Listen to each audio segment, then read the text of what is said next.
Drop it.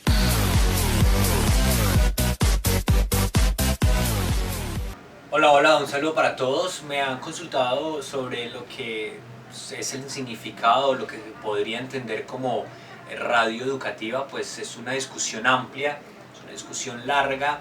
Podríamos decir que prácticamente todo producto radiofónico es susceptible de ser educativo, ¿sí? En ese orden de ideas podríamos decir que un profesor o cualquier persona que esté al servicio de la educación puede usar un producto radiofónico con una intención educativa. Sin embargo, a través de, digamos, de la teoría que se encuentra, de la tecnología educativa y con respecto a los proyectos o a los avances que se han hecho, sobre todo en Latinoamérica, podemos decir que una radio educativa es una radio que transforma, es una radio que produce contenidos que permite una transformación, pero también es una radio que permite captar o llegar a públicos de forma social, de una forma importante. Entonces ejemplos como Bolivia, ejemplos como Brasil, ejemplos como Colombia y Ecuador hablan de eso. Bolivia con las radios mineras y cómo el uso de la radio permitió una transformación en términos políticos, ¿sí? Brasil con muchos ejemplos en diferentes épocas del siglo anterior de cómo el uso de la radio permitió procesos de alfabetización y transformación de conductas también.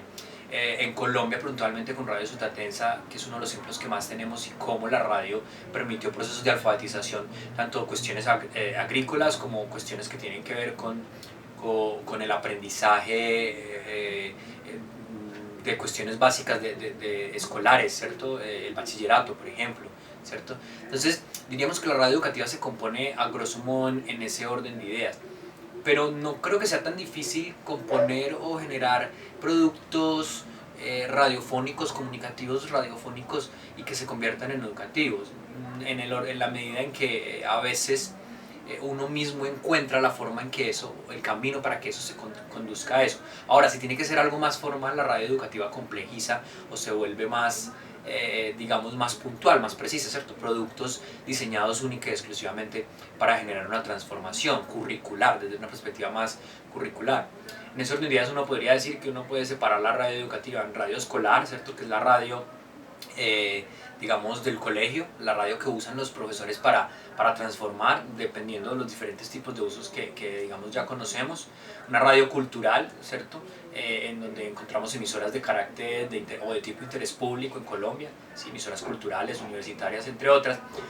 Una radio comunitaria, por ejemplo, que también hace parte de la radio educativa, porque también transforma o logra impactar una comunidad, ¿sí?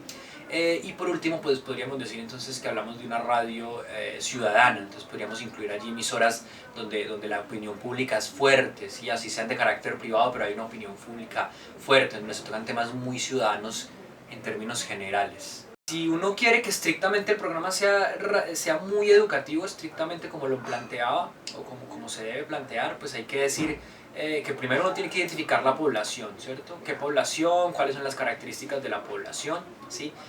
Después tiene que empezar a hacer una transposición didáctica, eso me parece importante, esa transposición didáctica, porque a veces los contenidos vienen dados para un público en particular primero, para un contexto en particular, ¿sí? Porque generalmente el profesor está un poco condicionado a que los contenidos sean para darlos en el aula de clase o que sean para meterlos en una guía, ¿sí? En un documento.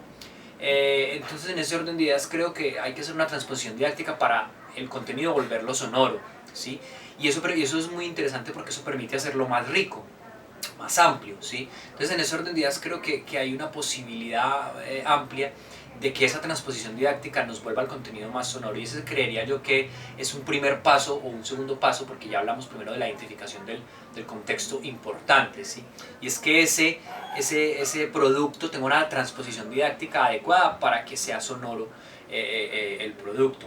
Yo diría que ese sería el primer paso, y diríamos que hay un tercer paso en el que tratamos de volver el producto lo más consumible posible, ¿sí? Entendiendo que a veces el profesor, por ejemplo, está capacitado para hablarte 1 hora, entonces hay que tratar de que esa hora se convierta en menos tiempo, no sé, 3 minutos, 2 minutos, incluso 5 minutos, o varias entregas de 5 minutos, dependiendo el tema para el que está dirigido. Yo creo que ahí hay un gran reto de parte de los productores radiofónicos de convertir un programa o una clase de 1 hora, convertirla en digamos, en una clase de 5 minutos o en varios contenidos diferentes, ¿cierto? Sin embargo, pues si el programa, digamos, vamos a un programa de radio educativa es de 1 hora, entonces hay la posibilidad de distribuir y dinamizar de diferentes formas los contenidos para que eso pueda suceder, ¿sí?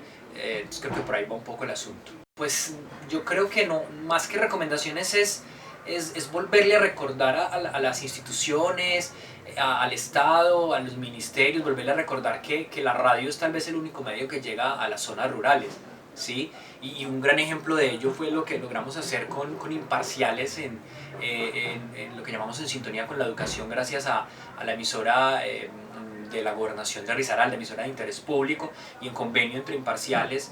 En esa época pues estábamos fuertemente tratando de llevar la radio por temas de pandemia a los lugares más recónditos, y creo que se logró de una forma muy interesante, teniendo en cuenta que en las zonas rurales pues llegaba esta emisora de la Gobernación, y se logró un proceso interesante. Es decir, volvimos a recordar que la radio siempre está allí cuando, por ejemplo, internet no puede estar, ¿cierto? Porque por múltiples razones no se ha podido llevar internet a todos los rincones de un país tan rural, entre otras cosas, ¿sí? Y creo entonces que el recordar que la radio siempre está ahí, esa sería mi mayor recomendación, recordarle a la gente, a las instituciones, que la radio siempre va a estar allí de alguna manera, porque es un medio muy establecido que afortunadamente logra llegar a muchos rincones a donde otros medios no logran llegar. Actualmente, digamos, la televisión, la TDT, pues logra llegar y también es un gran aliado, pero creo que la radio siempre va a estar ahí. Incluso lugares muy recónditos del país donde no hay internet ni televisión, la gente sigue escuchando la radio y sigue consumiendo fuertemente todo tipo de radio, ¿sí? O la radio que logra, que tiene a su disposición. Entonces, esa sería la recomendación, ¿sí? O lo que a mí se me ocurre, que la radio siempre va a estar ahí, entonces no hace falta buscar más estrategias, sino empezar a hacer radio para que la gente en las zonas rurales la consuma. Drop it.